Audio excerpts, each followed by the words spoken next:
Wobble D, wobble da, what's going on, people? Welcome back to the Respawn Recap, and the best-looking esports duo is back in action. Hey, baby. What's up, Nicky boy? How's it going, Jay? Man, you looking fine as frick. cute, Ready to yeah. get into this? Yeah. Let's roll. And you know, somewhat becoming a series on this channel, Nicky Boy, is Warzone and Call of Duty cheaters being exposed and caught live on stream. This past week, our own boy Tommy, who's actually a Call of Duty pro player, best of luck for the upcoming season, by the way, and formerly of the Dallas Empire, he actually outed a cheater live on stream. Now, honestly, becoming a series on the channel because 2 weeks ago, we covered a guy who was cheating in Call of Duty. Then last week, we covered another streamer who was caught live on stream, just having his aimbot and hacks open in front of everybody. And then this week, we have a Call of Duty pro exposing another person who is banned from the tournament and has since been banned on Twitch. I don't know how to stop these guys. It's just happening so frequently. Like, good Lord, man. Take it easy on the cheats. Dude, I tweeted last night. I was like, remember like back in the day when we were middle school playing like Michael Myers, Call of Duty? Oh my God, like the glory man. days. Sorry, I missed those and days. no one was cheating. Yeah. And I feel like nowadays everyone's looking for the next advantage. I think what adds to it is on Twitch, it's so competitive. A lot of people are like, I have to cheat to get ahead. It's a very different thing now when there's so much money to be made from it. Yeah. Especially with like tournaments, obviously, but even on streaming, you know, it's like if you're a really good player, people are more likely to watch you. Or, you know, if you appear to be a good player but you're actually using cheats, people are more likely to watch you because Exactly. yeah, skill thing. As that competition continues, guys, cheaters continue, but they also continue to be exposed, and we'll keep on covering it.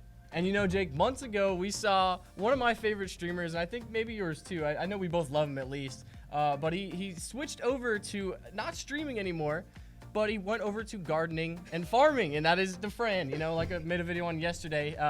What are your thoughts on this? Actually seeing him farming. To correct you a little bit, okay? Okay. I enjoy him, but he is controversial. There are certainly people that did not enjoy him. Dude, but I love this. I love him as a person. I love what he's doing. The fact that we covered months ago, he would be switching to farming. By the way, in kind of the early on periods of this pandemic, he was like, I could be a full-time streamer, as he was for a long time. I could be potentially a pro in Valorant, the Rising Esport. He was like, frick that. Yeah. I want to go grow some strawberries. Threw it away. And now we actually see him legitimately farming. It's not a troll. This dude is taking a break and gardening, which is just in itself a great storyline. So best of luck to the future Dafran, wherever he may go. And it's crazy because one day he could just pop back up, and I'm sure we'll be talking about straight it. into Valorant if he wants to.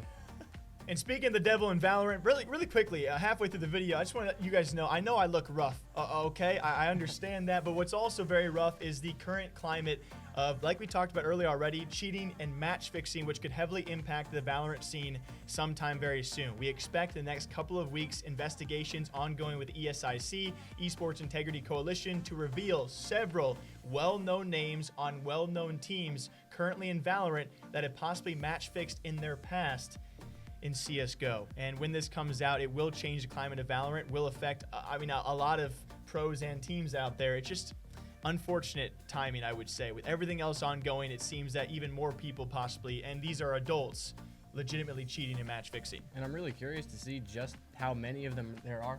Because, you know, obviously there are a lot of CS pros that went over to Valorant, and I feel like that is what most of Valorant's pros are, is like former CS pros. Yeah, we've seen a large majority of compositions involving Counter-Strike pros. Yeah. I've definitely heard names. We can't really name names. That's not very, you know. Yeah. We'll see as they are outed, but I can confirm that there are at least a couple of well-noted teams that will be impacted by this. And as it is unraveled, we're going to keep on discussing these points, but it's all the more sucky to see. You know, it's one thing to see cheating in Fortnite. Those are younger kids, younger generations. It's completely different to me when you see Valorant and Counter-Strike pros who are adults do the same exact thing, if not worse. Every time we talk about NICKMERCS, I think of you. I can't help it. Yeah, I'm that simple-minded. I hear Nick and I'm like, oh, Nick. Oh. Nick. This past week, we briefly touched on something we talked about a lot in the past. NICKMERCS revisiting yet again the Nadeshot beef, which was gigantic. Many months now. He actually talked about the potential to forgive Nade, but he will never forget those said actions between those two characters. And obviously this is not something that I am like fully into, because I don't know exactly how, you know, that everything went between them, I guess. But I can absolutely understand not forgetting, you know, when it's like one of your prior like really good friends, best friends who stabbed you in the back, or at least you took it that way. Take it easy. Take it easy. That's why I said at least took it that way. All right. But you know what I'm trying to say is, like, I have to absolutely respect the fact that he is able to, forgive him.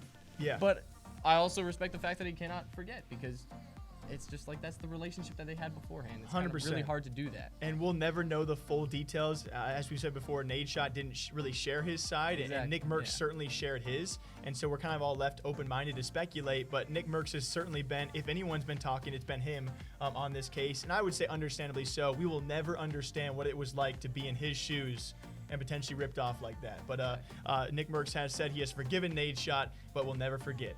Woo! And our boy, Docky D. No one's ever called him Docky D before. No, I like that, though. That sounds pretty good. Sounds kind of risque, though. Either way, making big moves and helping out our channel as per usual. I love talking about the moves that Docky D has been making this past week. If you guys don't know, NBA playoffs going on. It was actually Game 7 during this series as well, where all of a sudden DrDis was spotted in the virtual crowd. And some hints were here and there. Game Fuel tweeting out, and then Doc tweets out, Game 7, Alleyways, 2 minutes. And it plays throughout the entire arena.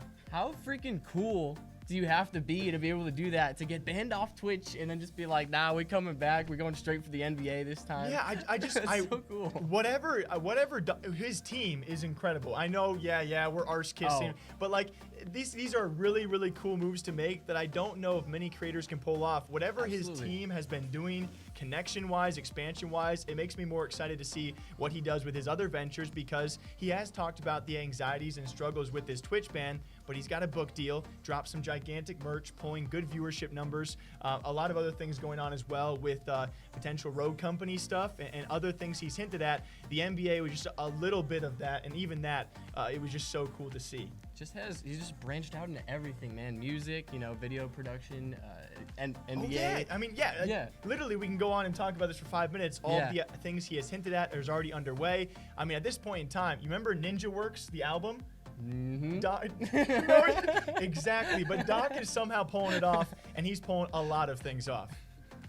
And as per usual, we hope you guys enjoyed the Respawn recap. If you guys have any outfit ideas, feel free to drop them down below. Until then, Nicky Boy, why don't you see them out of here? Hey, get out of here, please. Get going, you fools. The door? Oh, hey, can you get the door for them? Yeah, for sure. We'll see you guys back here next time.